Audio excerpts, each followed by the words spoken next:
Hello there, my name's Card, and here on my YouTube page I like to make simple little videos about things that cross my mind. Today I just want to briefly articulate something I've been reflecting on with friends recently.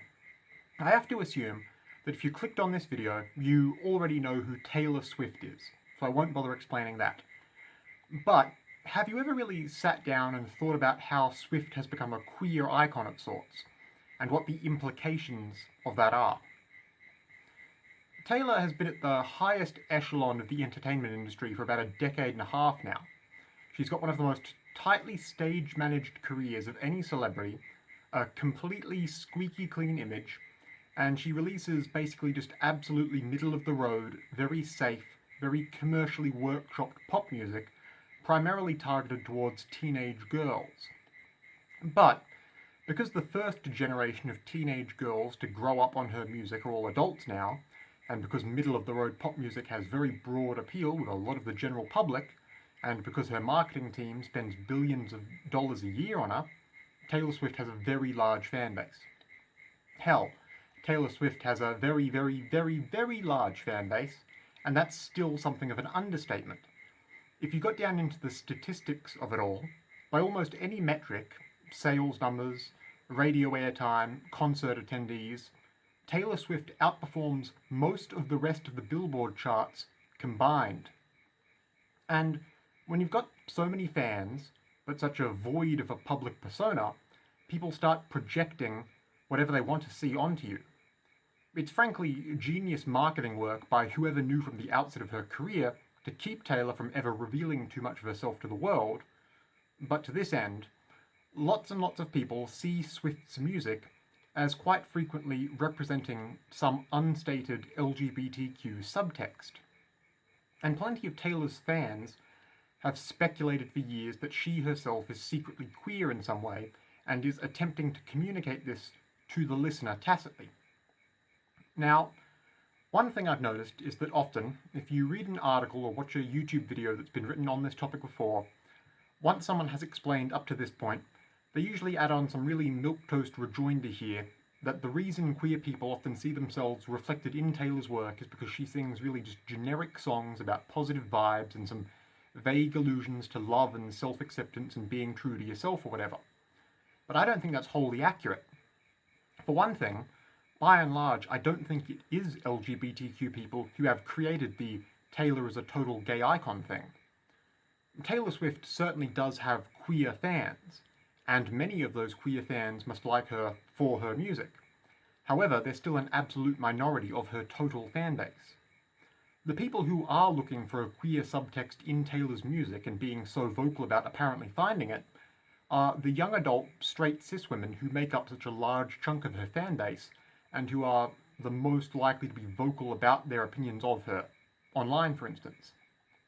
I think it's young adult women, largely completely straight women, and mostly all liberal-leaning, who have made Taylor Swift a queer icon, because they are her biggest supporters.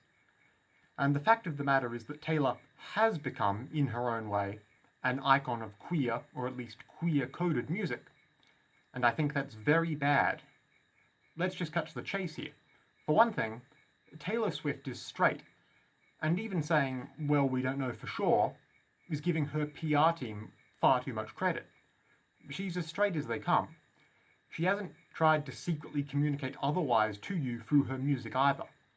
And you can't do the death of the author, every interpretation is valid routine with an actual living, real person. She's straight. Herein lies the problem.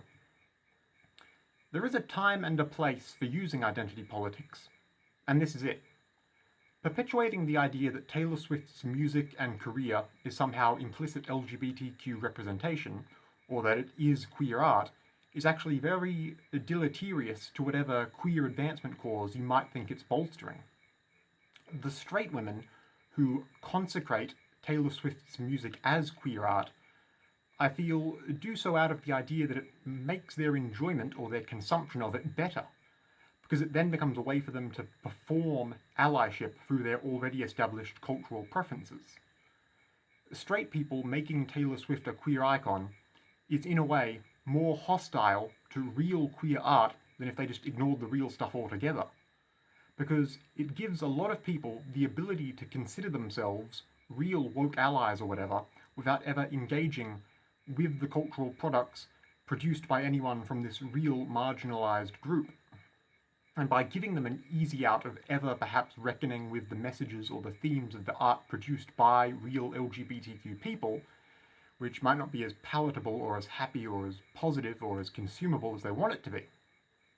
Now here's the thing. Liking one cultural product doesn't mean you can't also have plenty of room in your life to like another.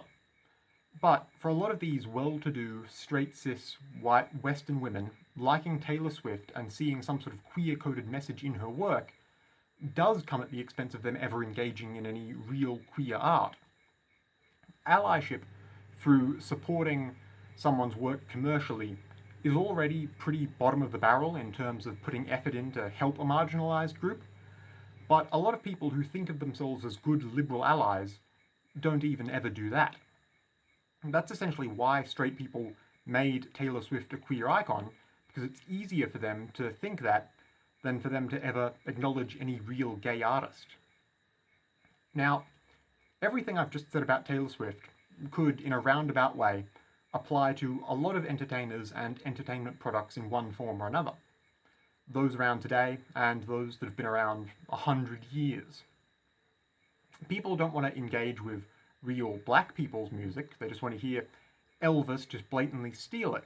Or they wanted to see Al Jolson do a racial caricature back on stage back in the day. When Asian electronic pop started emerging in the late 70s and early 80s, the Western world decided to make all the Euro bands who copied it the biggest chart toppers. When Pacific Islander culture had a brief moment in the sun after the Second World War, no actual Pacifica artist or business benefited. All that happened was that baby boomers made icons out of Trader Vic's and Jimmy Buffett. When poor Jewish immigrant illustrators came up with rubber hose animation and graphic novels in the early 20th century, Disney and DC Comics sprouted up out of nowhere to steal their ideas, and they're still some of the biggest entertainment companies in the world today. People, by and large, hate to actually support the marginalized groups which create all the good art and culture. They just like to support the people who steal it and imagine they're helping by being good consumer allies. Hell, going back to Taylor Swift as a great example of this, if your feminism is just financially supporting women in the entertainment industry, well, for one thing, that's already so nebulous it could mean nothing.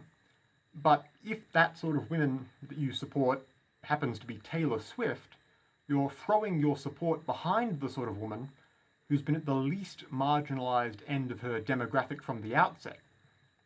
She isn't a poor woman who's had to fight for everything she's ever gotten. She isn't the kind of woman who ideally feminism seeks gender equality through elevating. Taylor got her start because her land-baron father started buying recording contracts for her from age 11. And you could honestly talk for another hour about how and why it just so happens to be that only white land-owning families are in a position to turn their kids into astroturfed best-selling vanity projects and worldwide standards of beauty, but I'll leave that for some other BreadTube video to tell you. All I will say is, the music produced by a deeply white supremacist culture wouldn't be wall-to-wall Johnny Reb Radio and Moonman edits. It'd just be a blank slate of a conventionally attractive blonde chick singing about nothing in particular. It's just a thought. Anyway, once again, my name's Card. If you might like to hear more from me, feel free to subscribe to this YouTube page, or just take a look at my other videos. In either case, goodbye for now, and have a lovely day.